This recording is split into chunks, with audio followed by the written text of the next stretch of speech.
જય સંવિધાન, જય ભારત બધા મિત્રોને। જે પણ મિત્રો લાઈવમાં આવે તો અવાજ કમ્પ્લીટ આવે છે કે નહીં જણાવજો। અને આજે બીજી ઘણી ચર્ચા કરવાની છે, કેમ કે ઘણા લોકો ફેક આઈડી બનાવી અને પગારદાર રાખ્યા હોય, બરાબર, એ રીતે બધા કોમેન્ટો કરે છે અને પોતાની હલકી માનસિકતા કોમેન્ટ દ્વારા જણાવે છે। પણ એ તો ઠીક છે, પણ જે આપણો ઓબીસી સમાજ છે, એસસી એસટી સમાજના લોકોને માલુમ થાય કે અત્યાર સુધી આરક્ષણનો લાભ કોણે લીધો છે, જે મુખ્ય હોદ્દાઓ હોય, મુખ્ય પદ હોય, આ પદો ઉપર અત્યાર લગી કોણ બિરાજમાન થઈને બેઠું છે। રેશિયો સરખો કરવાની દોડ જે લોકો લગાવી રહ્યા છે કે આરક્ષણ કાઢી નાખો, બધાનો રેશિયો સરખો કરી દેવો જોઈએ, પણ કયા રેશિયાની વાત કરે છે? અત્યાર લગી તમે જે રેશિયો ભોગવ્યો, બરાબર, અને ભોગવી રહ્યા છો હાલની તકે, પણ એ દેખાતું નથી। અને ખાસ કરીને આપણા સમાજને એક પણ આંકડા બાબતે કોઈ પણ ખ્યાલ નથી। હજી આપણે આરક્ષણ મળ્યું નથી તા તો આરક્ષણ કાઢવાની વાત કરે છે। આપણે આરક્ષણ મળ્યું નથી તા તો આરક્ષણ કાઢવાની વાત કરે છે, પણ એ બધા ઊંધા પછડાય, સીતા પછડાય, એમની કોઈની ઓકાત નથી કે આરક્ષણ નાબૂદ કરી શકે। અને જો તમારે ખરેખર આરક્ષણ નાબૂદ કરવું હોય તો ભાજપના જે તમારા આકાઓ છે, અમિત શાહ હોય, નરેન્દ્ર મોદી હોય, બરાબર, મોહન ભાગવત હોય, આ બધાના જે નિવેદનો આપેલા છે કે આરક્ષણ તો હટશે જ નહીં, અને એ પાછા વિરોધ પક્ષ ઉપર ઠીકડા ફોડે છે કે વિરોધ પક્ષ ભલે ગમે એટલું કરે પણ આરક્ષણ તો હટશે જ નહીં, તો તમે એના તો બાલ બચ્ચા છો, બરાબર। તમારા બાપા ઓર્ડર ન કરે ત્યાં લગી તમારાથી તો શું થવાનું? તમારાથી ડાળી ભાંગવાની નથી। કેટલા દિવસ ત્યાં ઉલરે છે આરક્ષણ હટાવો, આરક્ષણ હટાવો। આ જંતર મંતર બાજુ કોઈ દોટ મૂકી હોય તો કંઈક ફોટા મોટા વાયરલ કરજો, આંદોલન તો થશે। શેનો ફોટો મૂકીને આંદોલન કરશું? બંધારણ મૂકીને? કયા મહામાનવનો ફોટો મૂકીને તમે આંદોલન કરશો?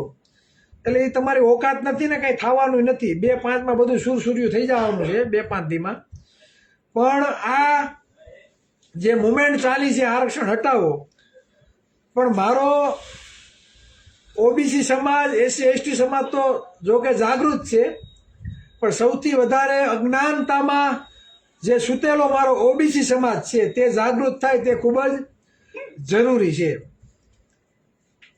શું આપણો ઓબીસી સમાજ જે જાગૃત થાય ને એ ખૂબ જ જરૂરી છે, કેમ કે સૌથી વધારે કોઈને નુકસાની થઈ હોય તો એ નુકસાની ઓબીસી સમાજને છે,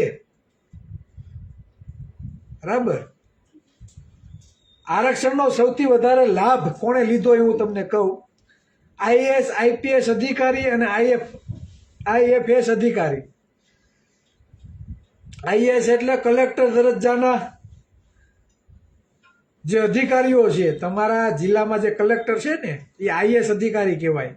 આઈપીએસ અધિકારી એટલે પોલીસ વિભાગમાં, પોલીસ પ્રશાસનમાં જે નોકરી કરે છે, આઈજી હોય, એસપી હોય, કલેક્ટર હોય, કમિશનર હોય, આ બધા આઈએએસ આઈપીએસ અધિકારીઓ। આઈએફએસ અધિકારીઓ જે ક્લાસ 1 અધિકારીઓ છે, અત્યાર સુધીમાં જે આંકડાઓ 2025 સુધીના જે આંકડાઓ છે હું તમને કહેવા માગું, જે આંકડાઓની માહિતી અમારા ઘરના આંકડા નથી કે મેં હાથે લખી નાખ્યા હોય, સમજ્યા? અમારા કંઈ ઘરની ડિક્શનરીના કંઈ આંકડાઓ નથી કે હું મારી રીતે બનાવીને તમારી સામે મૂકું છું। આ આંકડાઓ રાજ્યસભામાં સીપીએમના સંસદ સભ્ય શ્રી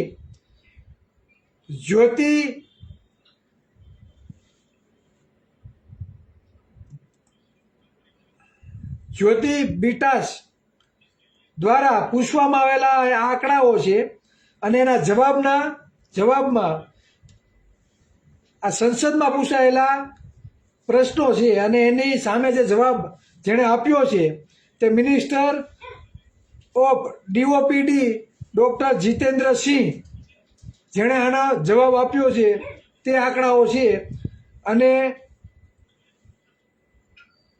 તે આંકડાઓ બરાબર ચોંકાવનારા આંકડાઓ છે. આ મારા ઘરના આંકડાઓ નથી જે હું તમારી સમક્ષ રજૂ કરું છું. આઈએએસ અધિકારી કુલ પદ 6,877, એમાં જનરલના પદો છે 5,577, ઓબીસીના 245, એસસી સમુદાયના 135, એસટી સમાજના માત્ર 67. 6,877માં જનરલ કેટેગરીના 5,577 પદો માત્ર જનરલ કેટેગરીના છે, જેની માત્ર 15% વસ્તી છે. જ્યારે આ ઓબીસી સમાજની 60% વસ્તી છે, માત્ર 245 પદો છે. ત્યારબાદ આઈપીએસ અધિકારી કુલ પદ 5,099, તેમાંથી 4500 જનરલ, માત્ર 60% ઓબીસીના 255, 7% એસસી સમાજના 141, 15% આદિવાસી સમાજના 71. વિચાર કરો, આઈપીએસ અધિકારી પણ 5,099માંથી 4500 જનરલ કેટેગરીના છે. તો આ જે આરક્ષણનો લાભ લીધો છે બરાબર એનું શું? ત્યારબાદ આઈએફએસ 3,193, જેમાંથી 2,164 જનરલ, 231 ઓબીસી, 95 એસસી અને 48 આદિવાસી. વિચાર કરો, આઈએએસ, આઈપીએસ, આઈએફએસ આ પદવીઓમાં 92% જનરલ કેટેગરીના અધિકારીઓ છે, જેની માત્ર 15% વસ્તી છે આ દેશમાં. જ્યારે 60% ઉપર ઓબીસી સમાજની વસ્તી છે, એના માત્ર 4.3%, એસસી સમાજના માત્ર 2.4%, એસટી સમાજના 1.2%. એટલે આ આરક્ષણનો લાભ લીધો કોણે? લઈ કોણ રહ્યું છે? આરક્ષણનો લાભ સૌથી વધારે ઉચ્ચ કક્ષાએ આ જનરલ કેટેગરી વાળા લાભ લે છે, અને તમે ઠીકરું કોની માથે બોણો છો? ઓબીસી, એસસી, એસટી સમુદાય માથે. લાભ બીજા લે છે અને ઠીકરું કોના માટે ફોડવામાં આવે છે? આપણા માટે, આપણા માથે. શરમ આવી જોઈએ, શરમ. બંધારણ એવું કે અનુચ્છેદ 16 એવું કહે છે કે જેટલી પણ સરકારી પદો છે તેમાં સમાનતા હોવી જોઈએ. આમાં કઈ સમાનતા દેખાય છે તમને? સમાનતા તો દેખાતી નથી. સરકારી જે નોકરીઓ છે તો માત્ર 2% જ છે. જેટલી પણ સરકારી નોકરી છે ક્લાસ 1 થી લઈને 4 સુધી, આ માત્ર 2% જ છે. અને એમાં પણ 92% તો જનરલ વાળા છે. અને મારા બેટા ઓલા વાંદરા ઠેકડા મારે એમ ઠેકડા મારે છે, આરક્ષણ કાઢી નાખો, કાઢી નાખો.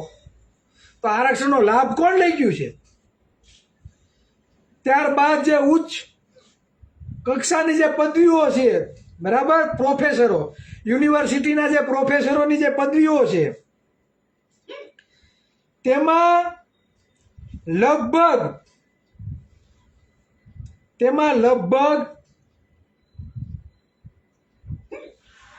સૌથી વધારે કોણ જોવા મળે? જનરલ કેટેગરીના.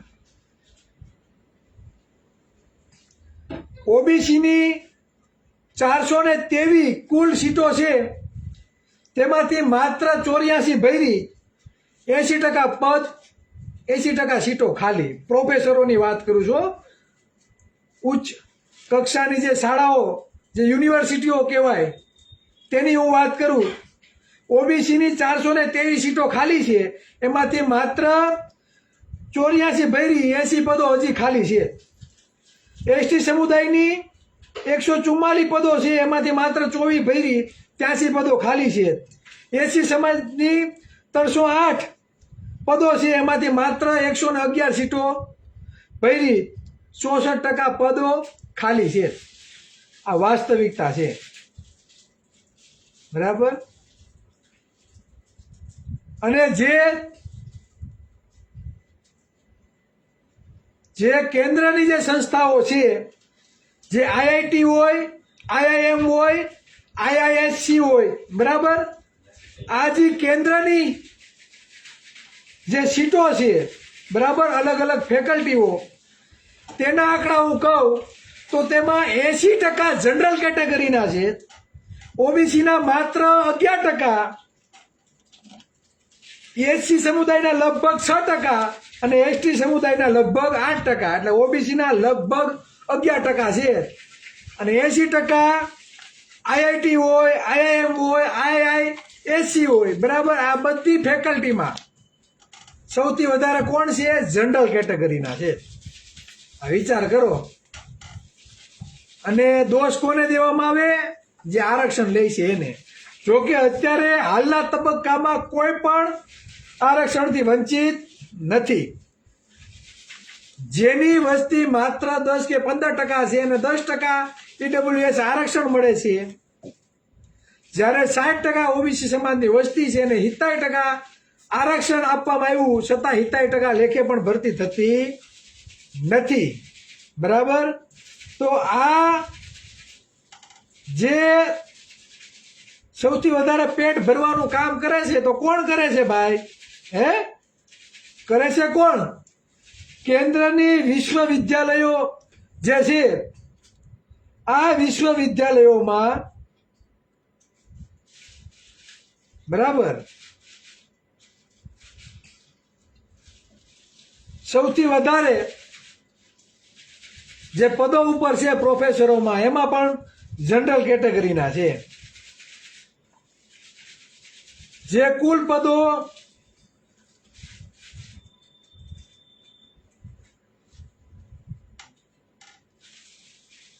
એમાંથી ઓબીસી એસસી સમુદાયના હજી પદો ખાલી છે. હમણાં કોઈ એક વિડીયો બનાવેલું, બે વ્યક્તિએ વિડીયો બનાવેલા. હું મંદિર અને સફાઈ કામદારની મેં વાત કરી તો એણે એવું કીધું, બંધારણમાં ક્યાંય એવું લખેલું નથી કે મંદિરમાં આરક્ષણ હોવું જોઈએ, સફાઈમાં આરક્ષણ હોવું જોઈએ, મંદિરોમાં આરક્ષણ હોવું જોઈએ ને એવું બંધારણમાં ક્યાંય લખેલું નથી. એટલે તડપાઓ અમે એ જ કહીએ છીએ, અમે એ જ કહીએ છીએ તમને.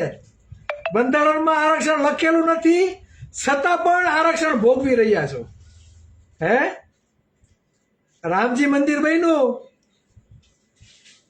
તો એમાં ટ્રસ્ટમાં કેટલા ઓબીસીના દીકરાઓ છે, કેટલા એસસી એસટી સમુદાયમાંથી છે એ ટ્રસ્ટમાં બનાવેલા.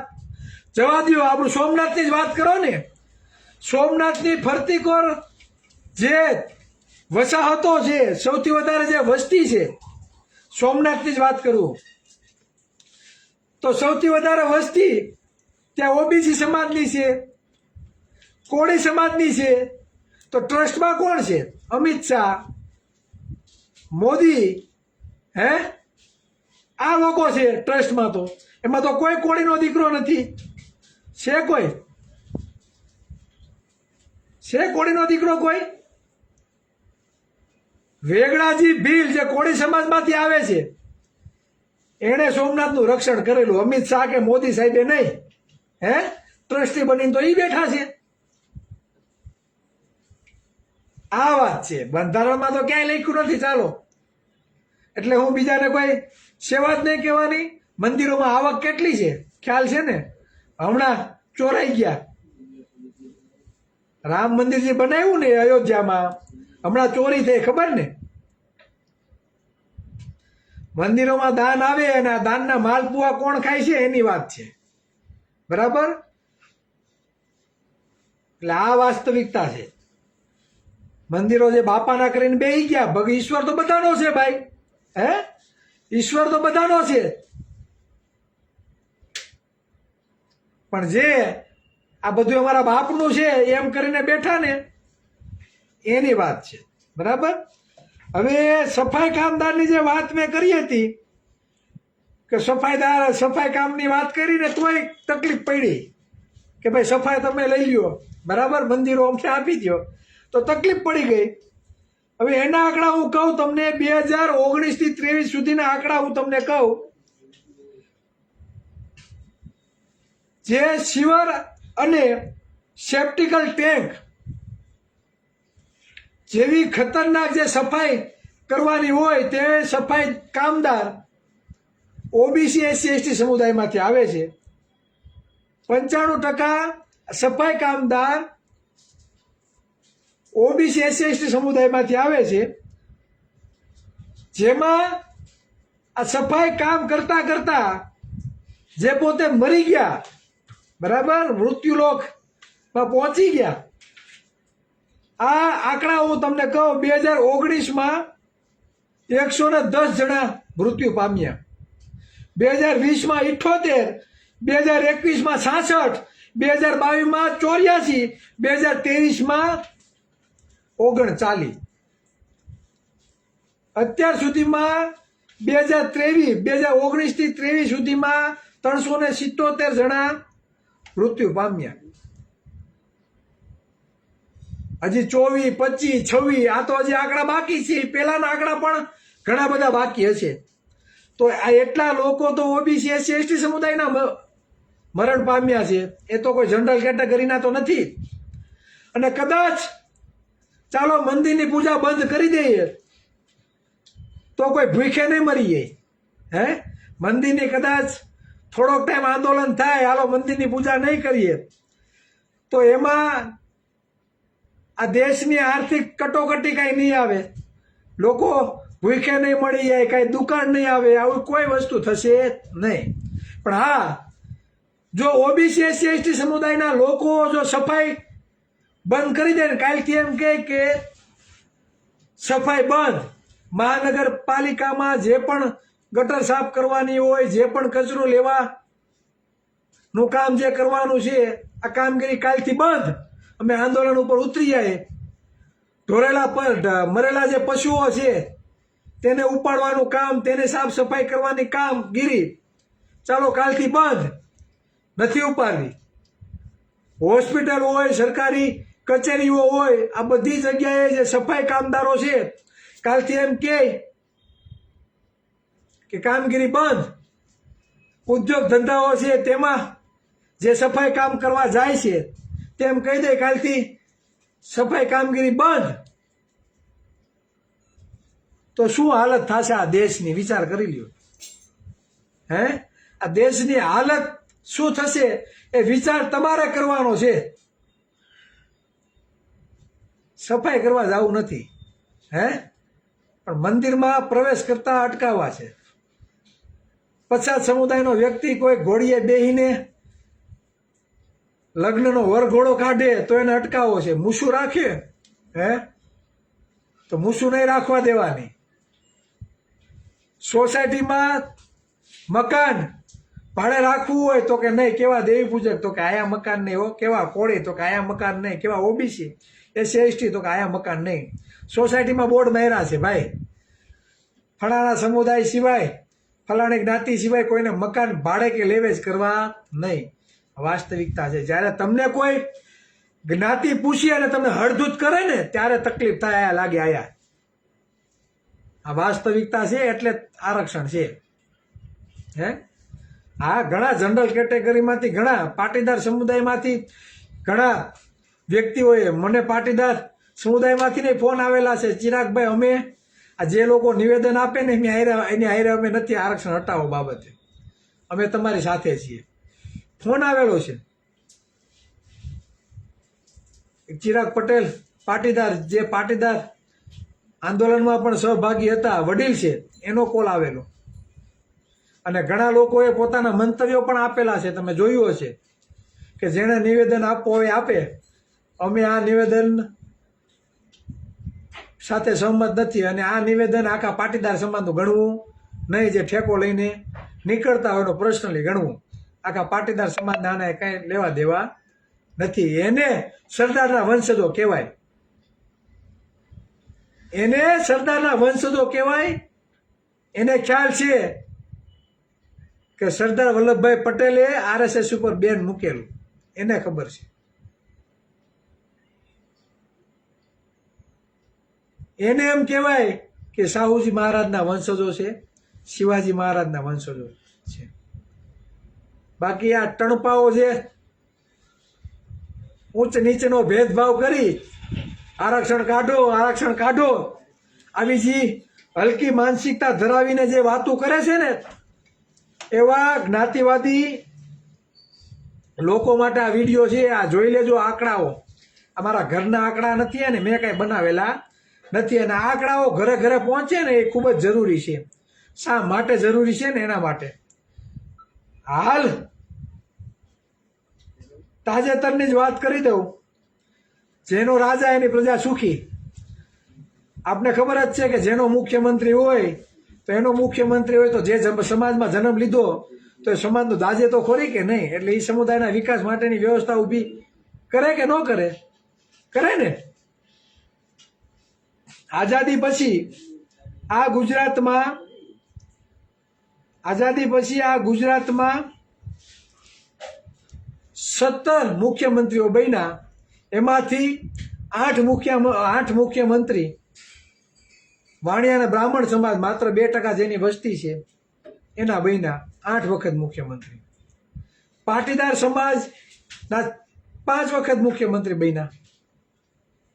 ઓબી સમાજના એક માધવસિંહ સોલંકી. તો આ વગર આરક્ષણ એટલો લાભ લીધો છે. તો આ બાબતે તો કોઈ એમ નથી કહેતું કે ચાલો અમે તો બહુ મુખ્યમંત્રી પદ ભોગવી લીધું છે, હવે 20-25 વર્ષ સુધી વાણિયા બ્રાહ્મણ અને પાટીદાર સમાજનો મુખ્યમંત્રી બનશે નહીં. હવે બનશે ઓબીસી સમાજમાંથી, હવે બનશે SC/ST સમાજમાંથી. આવું કહેવાવાળો કોઈ ભડનો દીકરો જનરલ કેટેગરીમાંથી કોઈ આવતું હોય તો કયો. આવું કયો ને કે 25-30 વર્ષ સુધી હવે કોઈ વાણિયા બ્રાહ્મણ અને પાટીદાર સમાજમાંથી મુખ્યમંત્રી નહીં આવે, કોઈ ગૃહમંત્રી નહીં આવે, કોઈ શિક્ષણ મંત્રી નહીં આવે. હવે બીજો જે સમુદાય છે બધાનો રેશિયો સરખો. એટલે અમારો વારો આવી ગયો, હવે આનો વારો આવે. આવું કોઈ નિવેદન કોઈ આપવાનું હોય તો મને જણાવજો. આપશે કોઈ નિવેદન? આપશે કોઈ નિવેદન? નહીં આપે. હું કામે? મુખ્યમંત્રી એમના સમુદાયનો બને છે એટલે તો એના સમુદાયના લોકો ઉપર જે આંદોલનકારીઓ હતા એના કેસો પાછા ખેંચાઈ ગયા. આપણે કાંઈ વાંધો નથી, ભલે ખેંચાઈ ગયા, પણ બીજા ઓબીસી SC/ST સમુદાયના આંદોલનકારીઓના કેસો થયા છે. એનું શું? એનું શું? આ બધા પાકિસ્તાન અફઘાનિસ્તાન માંથી આવે છે એવું છે? સમાજની બેનું દીકરીને મહુવા કોટડામાં કોળી સમાજની બેનું દીકરી મારીને ચામડા લાલ કરી દીધા, 307 દાખલ કરી. આવું એક જગ્યાએ નહીં, વિશ્યામાં, બોટાદમાં ધન સપાટા પાડી દીધા અને ઉપરથી 307 જેવા ગંભીર ગુના દાખલ કરવામાં આવ્યા. તો કેમ ભાઈ પાટીદાર સમાજના ક્ષત્રિય સમાજના જ ખેંચાઈ જાય? તો ક્ષત્રિય તો કોળી છે, ક્ષત્રિયોમાં ભાગલા છે, ઉપલા ક્ષત્રિય નીચલા ક્ષત્રિય આવું છે. કોળી તો માનધાતાના વંશજો ગણાય. તો એ ક્ષત્રિય નથી, એમાં ભેદભાવ. બિનનામત વર્ગને 2500 કરોડની ફાળવણી કરી. વિચાર કરો. હુકામે એના મુખ્યમંત્રી છે એટલે 70% લેખે ભરતી ઓબીસીની નથી થતી.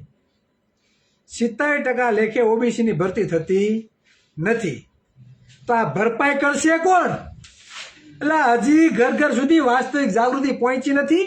બાકી આ ભાજપ વાળા મત માગવા જાય ને તો એમ કે અમારી બાયું કહી દે કે હાલે ભળવાવ, હાલતી ના થાવ. આ મહેનત મજૂરી પરસેવો પાડીને મહેનત કરીએ છીએ, ગામની શાળાઓ બંધ છે, અમારા ભાગની નોકરીઓ ખવાઈ જાય છે, એના માટે કોઈ અવાજ નથી ઉઠાવતું. તો એના માટે કોણ અવાજ ઉઠાવશે? આ કઈ ચિરાગભાઈ માટે નથી અવાજ ઉઠાવતો. અસંખ્ય લોકો સમસ્યાથી પીડાય છે, આર્થિક પરિસ્થિતિ નબળી છે, સવારે ઉઠીને મજૂરી કામ કરવા જાય છે, કોકના દાડિયા કરવા જાય છે, છકડો રિક્ષા હાંકવા ઇકો હાંકવા જાય છે, કોઈની ફેક્ટરીઓમાં મજૂરી કામ કરવા જાય છે, પોતાના બાળ બચ્ચાઓ સાથે અન્ય સ્થળે સ્થળાંતર કરે છે, 1.5 મહિનો કપા ઉતારવા જાય છે, બીજા કામો કરવા જાય છે. ભણવાનું તો જવા દો, ધોરણ 10માં તો 2,30,000 વિદ્યાર્થીઓ તો શાળા છોડી દે છે. કોણ? એ બધા કોળી ઠાકોર, આહિર, ભરવાડ, મિસ્ત્રી, દરજી, સથવારા, દેવી પૂજક, ચૌધરી, એસસી એસટી સમુદાય, ઓબી સમાજના લોકો પરિવારના વિદ્યાર્થીઓ છે. આ વાસ્તવિકતા છે. સાચું કહે ને ભાઈ એટલે મરચા લાગે, સાચું કહે એટલે તકલીફ થાય, સાચું કહે ને એટલે તકલીફ થાય. અને આ ફેક આઈડી બનાવીને પગાર ઉપર રાખ્યા હોય લુખાઓ, એ બધા કોમેન્ટ મારવા ધોયડા આવે. અને અમુક તો આપણે એવા ચિત્ર કે આ તો માત્ર પાટીદાર ને વાણિયા બ્રાહ્મણોના વિરોધી છે. એટલે એવું નથી. અમે એવા મનુવાદી લોકોના વિરોધી છે જ્યાં દેશનું નખોદ કાઢવા માટે આ ધરતી ઉપર જન્મ લીધો છે, જે વાસ્તવિકતા સમજતા નથી, આરક્ષણનું મહત્વ સમજતા નથી, અને આરક્ષણ કાઢો, આરક્ષણ કાઢો. આવી હલકી માનસિકતા જે ધરાવતા જે લોકો છે ને એના અમે વિરોધી છે, કોઈ સમુદાયના વિરોધી નથી. જ્યારે ઈડબ્લ્યુએસ આરક્ષણ આવ્યું, કોણે વિરોધ કર્યો?